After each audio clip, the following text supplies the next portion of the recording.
स्वामी विवेकानंद जी ने एक बार कहा था, अपने जीवन के एक लक्ष्य निर्धारित करो और अपने पूरे शरीर को उस लक्ष्य से भर दो और हर विचार को अपनी जिंदगी से निकाल दो। सफल होने के मूल मंत्र यही है। स्वामी जी की 3 कहानियों के बारे में आज डिस्कस करेंगे जो आपको पूरी तरह से बदल के रख देगी। पहला, एक बार स्वामी जी को नदी पार करना था और वो नदी के पास खड़े थे। तभी एक साधु ने स्वामी जी से पूछा, क्या आप ही स्वामी विवेकानंद है? स्वामी जी ने जवाब दिए, जी हाँ, मैं ही स्वामी विवेकानंद हूँ।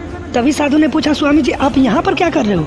स्वामी जी ने कहा, मुझे नदी पार करना है और मैं नाव का इंतजार कर रहा हूँ। तभी साधु ने कहा, तुम इतने बड़े इंसान हो, तुम्हें कई सारे लोग अपना प्रेरणा के स्रोत मानते हैं और तुम अपना शक्ति से एक नदी तक पार नहीं कर सकते हो। देखो मैं तुम्हें नदी पार करके बताता हूँ। तभी उस साधु ने पानी पर चल करके नदी पार किया और फिर पानी पर चल करके स्वामी जी के पास आया और कहा, देखो मेरे पास इतना शक्ति है, इतना टैलेंट है, इतना ज्ञान है, फिर भी मुझे कोई नहीं जानता। और तुम्हारे पास कोई शक्ति नहीं, कोई ज्ञान नहीं, कोई टैलेंट नहीं, फिर भी तुम्हें इतने सारे लोग जानते हैं। तभी स्वामी जी मुस्कुराए बोले, तुम्हें ये शक्ति सीखने में कितने दिन लगे?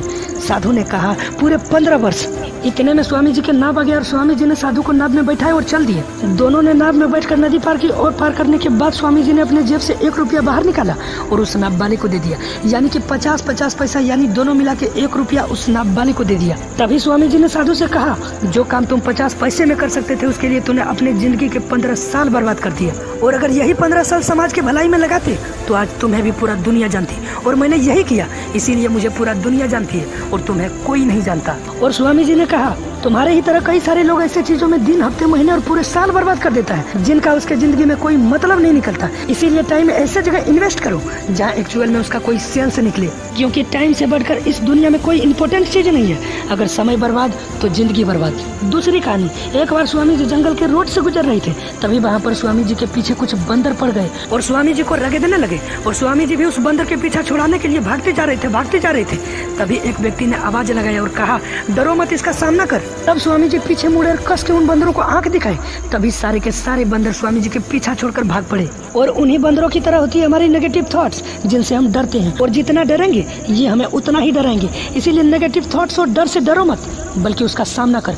इनसे तुम जितना ज्यादा डरोगे उतना ही ज्यादा डरेंगे, और अगर तुम इनका सामना करते हो तो नेगेटिव थॉट्स और डर भी एक दिन तुमसे डर जाएगा। तीसरी कहानी, स्वामी विवेकानंद के रूम में कुछ अंग्रेज लोग मिलने आए। अंग्रेज ने देखा एक बेड पर लाइनअप किया हुआ 15 से 20 किताबें रखा था, जिसमें अंग्रेज राइटर्स का बुक ऊपर था और श्रीमद् भागवत गीता सबसे नीचे था। तो अंग्रेज ने स्वामी जी से कहा, स्वामी जी आप फाइनली मान लिया कि हमारे राइटर्स ऊपर हैं और आपके श्रीमद् भागवत गीता सबसे नीचे है, यू एक्सेप्टेड। देखो सबसे ऊपर हमारे राइटर, उसके नीचे हमारे राइटर, उसके नीचे हमारे राइटर, आपका राइटर सबसे नीचे है। तभी स्वामी जी मुस्कुराए, नीचे वाले किताब को पकड़ी और झट से खींच ली।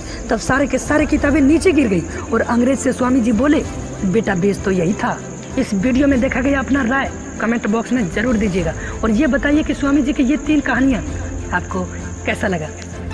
ये वीडियो देखने के बाद अगर आपको भी कुछ करने के लिए दिल में लगी हो आग, तो लाइक कीजिए, फॉलो कीजिए फेसबुक पे, सब्सक्राइब कीजिए चैनल को और दबाइए बेल आइकन को, ताकि मोटिवेशन का अगला नोटिफिकेशन आप तक रेगुलर पहुंचता रहे। धन्यवाद।